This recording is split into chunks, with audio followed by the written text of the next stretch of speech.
اور علی کو گلفام کے رحم و کرم پر چھوڑ دیا۔ گلفام علی کو موت کے گھاٹ بھی اتار سکتا تھا، لیکن اس نے ایسا نہیں کیا، اور چونکہ اب علی کی نگہداشت کرنے والا کوئی اور نہیں رہ گیا تھا، اس لیے گلفام نے رحم کھا کے اسے بیٹا بنا کے پرورش کی اور بڑا کیا۔ جناب والا، گلفام دہشت گردوں سے تعلق یا گلفام کا خفیہ اور ناجائز کاروبار پولیس کا معاملہ ہے۔ وہ زندگی بھر بھتے کھلا کے 2 نمبر کام کرتا رہا، لیکن جس طرح اس کی خفیہ کاروبار سے اور لوگ ناواقف تھے، اسی طرح علی بھی بے خبر تھا۔ علی ایک معصوم لڑکا ہے، اس کی تعلیم کا ایک بہت اچھا ریکارڈ ہے۔ وہ پری میڈیکل تک امتیازی نمبروں سے پاس ہو کے اسکالرشپ لیتا رہا، جس کے ثبوت موجود ہیں۔ وقوع کے روز جو کچھ ہوا وہ علی کے لیے اچانک اور غیر متوقع تھا۔ وہ اس وقت دم توڑتے گلفام کو تسلی دے رہا تھا اور رو رہا تھا جب پولیس نے اسے گرفتار کیا۔ وہ بے گناہ ہے، اس نے کوئی بھی جرم نہیں کیا، کبھی گولی نہیں چلائی، کبھی کسی کی جان نہیں لی۔ ایک ایسا لڑکا جس کا باپ مر گیا ہو، ماں غائب ہو گئی ہو، تایا بے یاروں مددگار چھوڑ کے فرار ہو گیا ہو، اس کے باوجود وہ لڑکا اپنی قابلیت کی بنیاد پر امتیازی نمبروں کے ساتھ پاس ہو کر اسکالرشپ لے رہا ہو، اور جو ایک ڈاکٹر بن کر انسانیت کی خدمت کا جذبہ اور عہد اپنے اندر رکھتا ہو۔ ایسے لڑکے کے جسم سے کالج کی یونیفارم اتار کر اسے قیدیوں کے کپڑے پہنا کر جیل بھیج دینا انصاف اور انسانیت کا خون ہے۔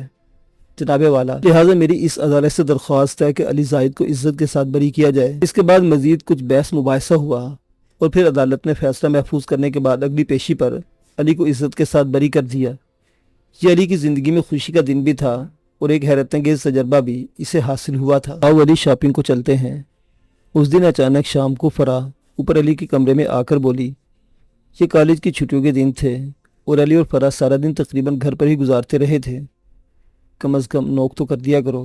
علی، جو اس وقت آرام سے بنیان پہنے پلنگ پر لیٹا کوئی کتاب پڑھ رہا تھا، ایک دم اٹھ بیٹھا اور ہنس کر ہینگر سے قمیض اتار کر پہننے لگا۔ اوہ، ناراض ہو گئے ہو؟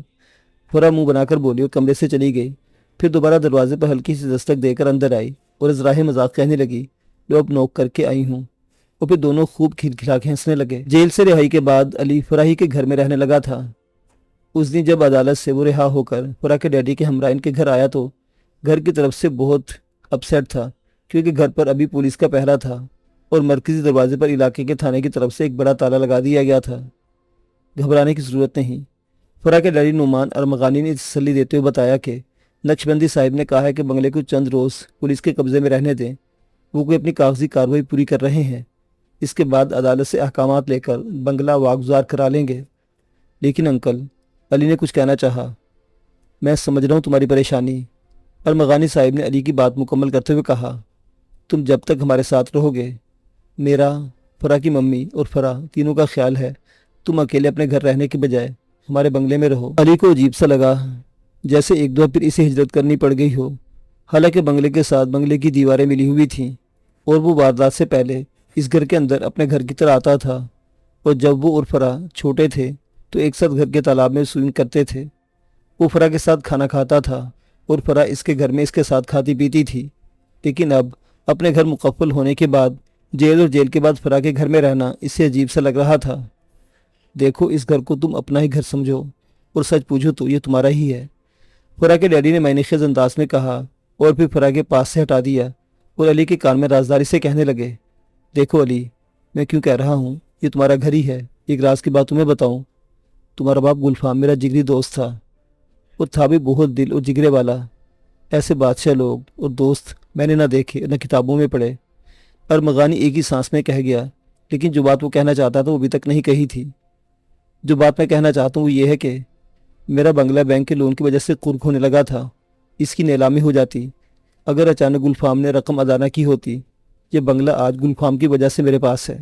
علی نے حیرت سے جب فرح کے ڈیڈی ارمغانی کو دیکھا تو وہ اپنی بات پر زور دیتے ہوئے اور تصدیق کرتے ہوئے بولے، ہاں علی، گلفام نے بینک کا قرض چکانے میں 2 منٹ نہیں لگائے۔ اور پھر بولے، قرض تو میں نے 80 لاکھ لیا تھا، لیکن سود ملا کے 1 کروڑ 20 لاکھ بن گیا تھا۔